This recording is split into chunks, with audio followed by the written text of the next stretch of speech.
দ্বিতীয় অগ্নিবাণ, দ্বিতীয় প্রশ্ন আপনাদের স্ক্রিনে।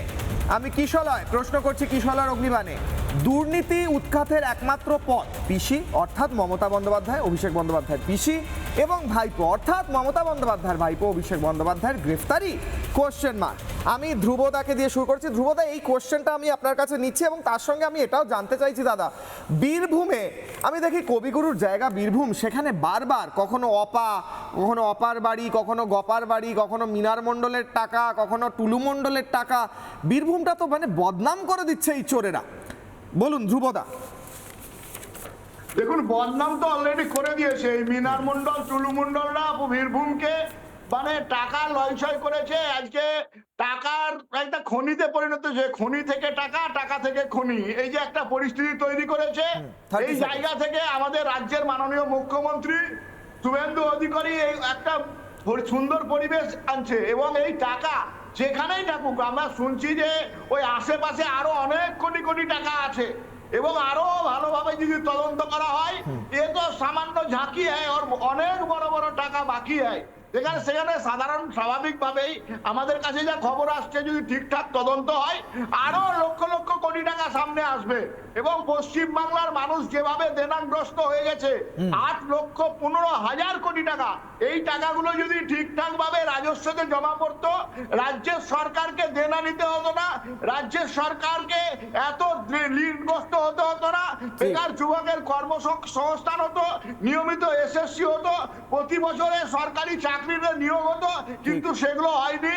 এই মন্ডল বাবুরা সেই টুলু মন্ডল থেকে আরম্ভ করে গিয়ে কেষ্ট পকেটে গিয়েছে, ঠিক বাড়ি থেকে শান্তিনিকেতনে গেছে। নীলাদ্রিদা হাত তুলছিলেন, 30 সেকেন্ড। নীলাদ্রিদা, পিসি ভাইপো গ্রেফতারি নাম নিয়ে বলতে হবে কিন্তু, নাহলে সৌরভপ্রিয়দাকে জানবেন। 30 সেকেন্ড। তার সেন্টিমেন্টটা আমি সম্মান করি, আসলে আমি অভিষেক ব্যানার্জির নাম নিতে চাই না, কারণ অভিষেক ব্যানার্জির নামে আরো মানুষ আছেন, কিন্তু চোর ভাইপো একজনই আছেন, তাদের অপমান করা আমার অধিকার নেই। কিন্তু আমার কিশোরায় মনে হয় এই যে সিপিএম আমাদের বহু নেতার দুর্নীতি সেগুলো সব চাপা পড়ে গেছে, কারণ এদের উপেক্ষা করেছে তৃণমূল, যে কোনো কারণে এদের গ্রেপ্তার করেনি, ঠিক সেই জন্যই দুর্নীতিটা পশ্চিমবঙ্গে বন্ধ হয়নি।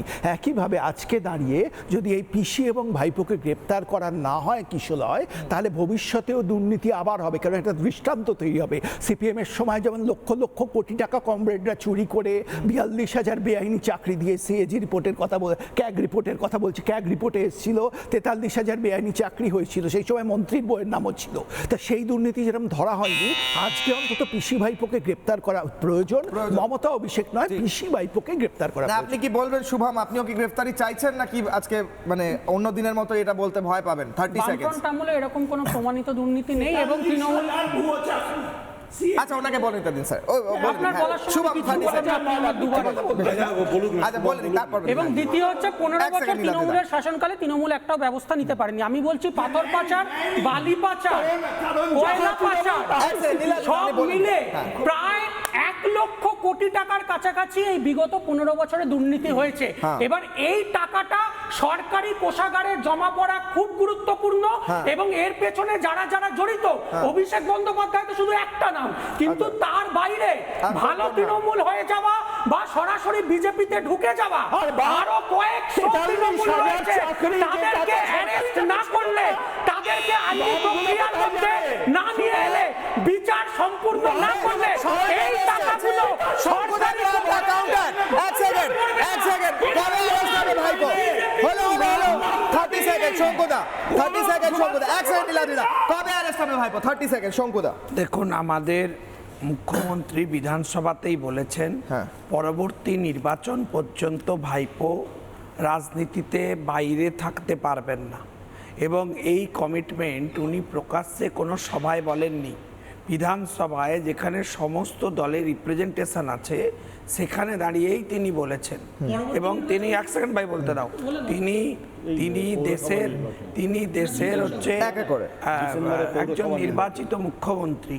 আমি আপনাকে বলবো, যদি আপনার তাড়া থাকে বিকাশ বাবুকে অনুরোধ করুন না, কোর্টে গিয়ে ওনার বিরুদ্ধে মামলা করুন। সৌরভপ্রিয়দা 30 সেকেন্ড, আমার কাছে সময় পাও, 1 মিনিট আছে। সৌরভপ্রিয়দা 30 সেকেন্ড, ব্যাস 30 সেকেন্ড।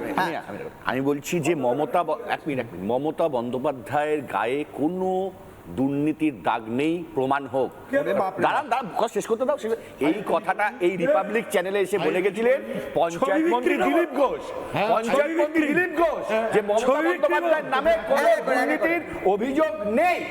এইখানে দাঁড়িয়ে সেই দিলীপ ঘোষের কথা সূত্র ধরেই আমি বলি যে এখন জিতেছেন মুখ্যমন্ত্রী শুভেন্দু অধিকারী, আপনারা উন্নয়ন করুন প্লিজ। এই মমতা আর ভাই অভিষেক বন্দ্যোপাধ্যায় একদম সময় শেষ। কাসেম দা 10 সেকেন্ড কনক্লুডিং কমেন্ট কাসেম দা দেবে। শোনো 10 ভাই, সেকেন্ড কথা বলি। হ্যাঁ কাসেম দা 10 একটা সেকেন্ড। কথা বলি, তোমাদের সৌরভ দা সব গুড়ে বালি, যতই নালো কলকটি, ফিরবে না আর হাওয়াই চটি।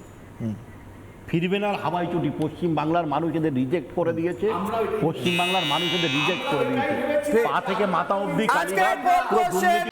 নানা ধরনের কন্টেন্ট দেখার জন্য লাইক করুন, শেয়ার করুন আমাদের ফেসবুক পেজ, সাবস্ক্রাইব করুন আমাদের ইউটিউব চ্যানেল।